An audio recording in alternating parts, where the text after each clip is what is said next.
Ram Ram. India news Haryana देख रहे हैं आप। आपके साथ मैं हूं पूजा पांचाल। सुसाइड या साजिश, ये बड़ा सवाल आज हरियाणा में चल रहा है। आईपीएस की आत्महत्या को लेकर ये मामला चल रहा है। ये बड़ी खबर हम आपको बता रहे हैं कि आखिर ये सुसाइड है या साजिश है। आपको बता दें कि आईपीएस वार्ड वाई पूरन कुमार के सुसाइड मामले में चंडीगढ़ पुलिस ने एफआईआर दर्ज कर दी है। आईपीएस की आईएएस पत्नी की शिकायत पर यह एफआईआर दर्ज की गई है। बताया जा रहा है कि आत्महत्या के लिए उकसाने का आरोप लगाया गया है। SC/ST एक्ट के तहत ये केस दर्ज कर लिया गया है। ये बड़ी खबर हम आपको बता रहे हैं। चंडीगढ़ पुलिस ने इस पूरे मामले में एफआईआर दर्ज कर ली है। पूरन कुमार के सुसाइड मामले में ये एफआईआर दर्ज की गई है और बताया जा रहा है कि आईपीएस वाई पूरन कुमार की आईएएस पत्नी की शिकायत पर ये एफआईआर दर्ज हुई है। बताया जा रहा है कि आत्महत्या के लिए उनको उकसाने का आरोप उनकी पत्नी ने लगाया है और ये पूरा मामला फिलहाल SC/ST एक्ट के तहत दर्ज कर लिया गया है। पुलिस अब इस पूरे मामले की जांच में जुटी हुई है और तमाम जो पन्ने हैं वो खोले जा रहे हैं कि आखिर ये सुसाइड है या फिर ये साजिश है।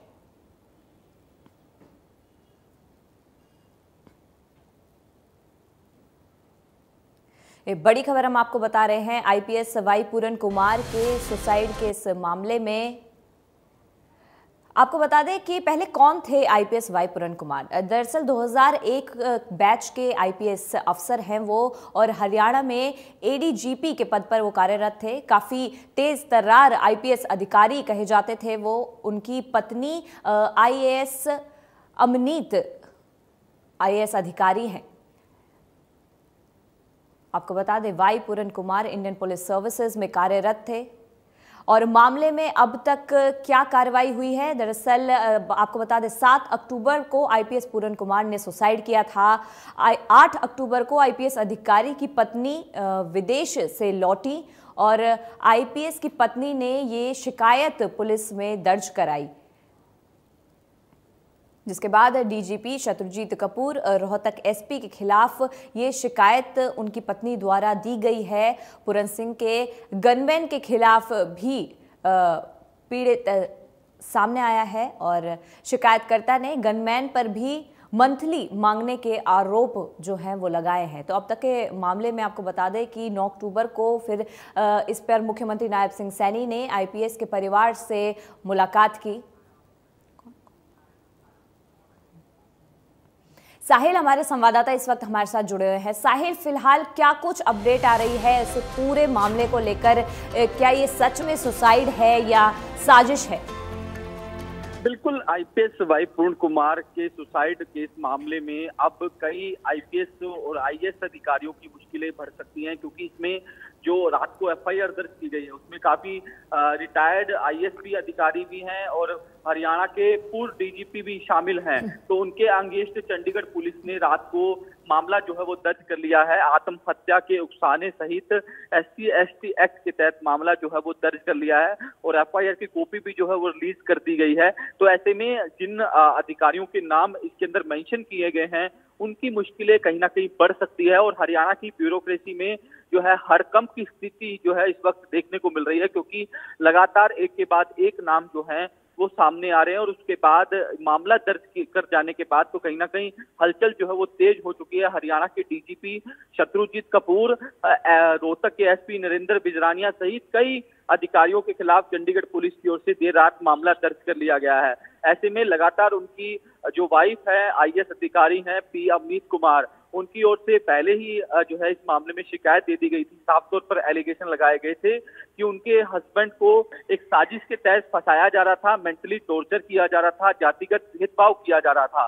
तो ऐसे में इसी के चलते वो परेशान थे। काफी लंबे टाइम से वो शिकायत भी जो है वो लगातार एक के बाद उनकी ओर से की जा रही थी, लेकिन उनकी शिकायत पर कोई कार्रवाई नहीं की जा रही थी। तो ऐसे में लास्ट टाइम में जब रोहतक का एक केस दर्ज हुआ उसके बाद उनकी ओर से 7 तारीख को अपने घर पर गोली मारकर सुसाइड कर लिया था और उनकी पत्नी इस दौरान विदेश दौरे पर थी। विदेश दौरे पर लौटने के बाद उनकी ओर से शिकायत दी गई और शिकायत देने के बाद रात को चंडीगढ़ पुलिस की ओर से इस मामले में मामला दर्ज कर लिया गया है। जी साहिल, और जो ये तमाम आरोप उनकी पत्नी द्वारा लगाए जा रहे हैं कि जो जो भी लोग इसमें उनको उकसाने में शामिल है, तो क्या उनसे पहले भी कोई मतभेद की कोई सूचना है जिसके चलते ये पूरे जो आरोप हैं उनकी पत्नी द्वारा ये लगाए जा रहे हैं? बिल्कुल, सुसाइड नोट में सब चीजें मेंशन जो है वो वाइफ पूर्ण कुमार की ओर से की गई थी कि किस तरीके से पूरा का पूरा मामला शुरू कब हुआ और किस तरीके से उन्हें मेंटली टॉर्चर किया जा रहा था। 2020 से ये पूरी कहानी शुरू होती है जब आईपीएस वाई पूर्ण कुमार अंबाला में पोस्टेड थे। तो उस वक्त उन्होंने उस वक्त के तत्कालीन डीजीपी मनोज कुमार यादव के खिलाफ शिकायत करी थी। उसके बाद लगातार ये मामला बढ़ता गया। एक के बाद एक अधिकारियों की उनकी ओर से शिकायत की गई। उनका साफ तौर पर कहना था कि उन्हें परेशान किया जा रहा है, छुट्टी नहीं दी जाती, मेंटली टॉर्चर किया जा रहा है, जातिगत भेदभाव किया जा रहा है। इस तरीके के एलिगेशन जो है वो लगातार उनकी ओर से लगाए गए थे। और पूरा 8 से 9 पन्नों का जो सुसाइड नोट भाई पूर्ण कुमार की ओर से छोड़ा गया था, उसमें कहीं ना कहीं कई बड़े अधिकारियों के नाम मेंशन थे। हरियाणा के जो पूर्व सीएस रहे हैं उनके नाम मेंशन थे, हरियाणा के डीजीपी रहे उनके नाम मेंशन थे। तो कहीं ना कहीं कई बड़े नाम जो हैं उनकी ओर से सुसाइड नोट में छोड़े गए थे। उसके बाद से लगातार हरियाणा की ब्यूरोक्रेसी में भी हलचल है, हड़कंप की स्थिति है। अब जिस तरीके से रात को एफआईआर दर्ज की गई है, उसके बाद से लगातार हरियाणा की गलियारों में चर्चाएं भी हैं कि ये ऐसा पहला मामला है कि किसी डीजीपी के खिलाफ हरियाणा के अंदर केस दर्ज किया गया है, जो कि मौके के डीजीपी हैं। एसपी के खिलाफ केस दर्ज किया गया है। तो कहीं ना कहीं अब मुश्किलें अब बढ़ सकती हैं, चाहे वो डीजीपी की बात की जाए या एसपी रोहतक की बात की जाए, क्योंकि दबाव लगातार परिवार की ओर से जिस तरीके से कहा गया कि उन्हें परेशान किया गया, उनके हस्बैंड को परेशान किया गया।